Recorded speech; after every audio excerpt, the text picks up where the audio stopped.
mga ka-vlog, ito napakalakas ng ulan ngayon. Para ako nasa Riyadh, nakakulong.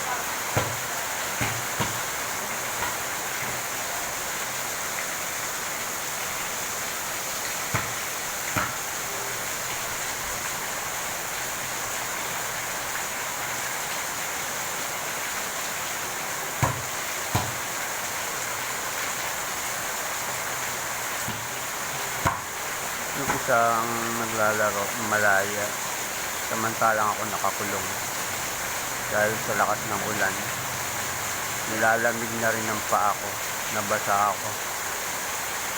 Like, share, and follow nyo lang tong vlog ko. Kung titignan nyo, parang walang value. Pero sa akin, may value tong vlog na to. Dahil hindi ako nag-iisa sa mga taong apektado ng ulan. Sa ibang lugar ba na maraming tao hindi makapaghanap buhay pag ganito kalakas ang ulan.